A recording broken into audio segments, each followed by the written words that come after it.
मासूम ने अपने पिता को छोड़ने के लिए कलेक्टर से गुहार लगाई है क्योंकि दुनिया में अब उसका कोई नहीं है। केवल पिता जिंदा है, लेकिन वो भी जेल में।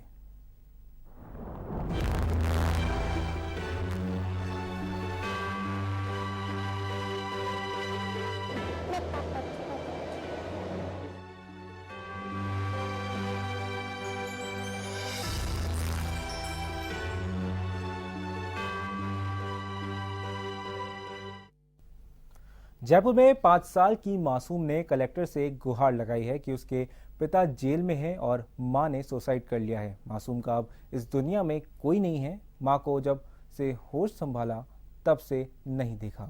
लालन पालन करने वाली दादी भी अब इस दुनिया में नहीं है। ऐसे में उस अब अपने पापा के साथ मिले A1 टीवी की इस खास रिपोर्ट में देखिए क्या है पूरा मामला।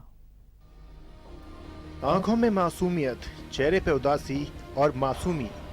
कलेक्टर अंकल, मैं पापा को लेने आई हूँ। मुझे मेरे पापा की जरूरत है क्योंकि अब मैं बिल्कुल अकेली रह गई। मेरा इस दुनिया में कोई नहीं। 5 साल की मासूम पायल के मन में कुछ ऐसे ही सवाल हैं। जब पायल ने होश भी नहीं संभाला था तब उसकी मां ने सुसाइड कर लिया और पिता पर आत्महत्या के लिए उकसाने का आरोप लगा, जिसके चलते पिता को जेल जाना पड़ा। इसके बाद पायल को सिर्फ दादी का सहारा मिला। 5 साल से दादी ही पायल के मां और पिता का फर्ज निभा रही थी, लेकिन पायल की दादी भी 4 दिन पहले उसे छोड़कर चल बसी। नादान पायल अभी इतना ही समझ पा रही है कि उसके पिता हैं जो उनके साथ नहीं रहते। पापा को छोड़ा क्यों दिए? क्या बात? पापा क्यों छुड़ाना चाहते हो?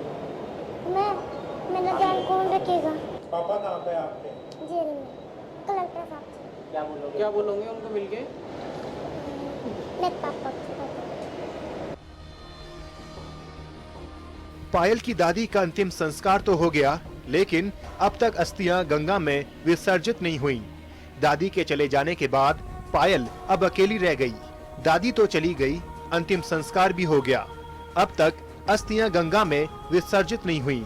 पायल अब जिला कलेक्टर सिद्धार्थ महाजन से गुहार लगा रही है कि अब उसकी मदद की जाए, उसके पापा को कानूनी दायरे में रहते हुए उसका साथ मिले।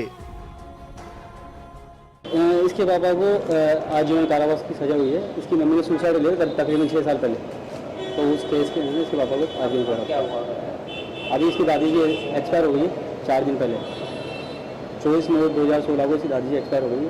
उसके पापा की पैरोल में आया। पिछले 4 दिन से हम यहाँ 4 रोज आ रहे हैं। क्या बोल रहे हैं? अभी तो कह रहे साहब के पास है, कभी डीजी साहब के पास रिपोर्ट नहीं आई, कभी क्या रिपोर्ट नहीं आई। अभी बोले साहब से साइन कराने। सुबह 10 बजे हम यहाँ बैठे हुए, अभी तक तो कोई रिपोर्ट नहीं है मेरे पास। तो ये इसके पापा आके इनको संभाल ले, जो भी रीति रिवाज है इनके अस्थि विसर्जन करनी है, जो भी कुछ इनका काम है वो कर ले, बच्ची को देखभाल कर ले, आगे कुछ जो भी मैटर करे वो आके खुद क्लियर करे इनका करके। मासूम पायल ने कभी मां के मुंह से लोरी नहीं सुनी और न ही कभी पिता का प्यार मिल पाया। अब दादी के चले जाने के बाद वो अकेली रह गई, लेकिन मासूम और नादान पायल इस बात से परे है कि आखिर उसके भविष्य का अब क्या होगा। A1 टीवी से अभय शेखावत की रिपोर्ट।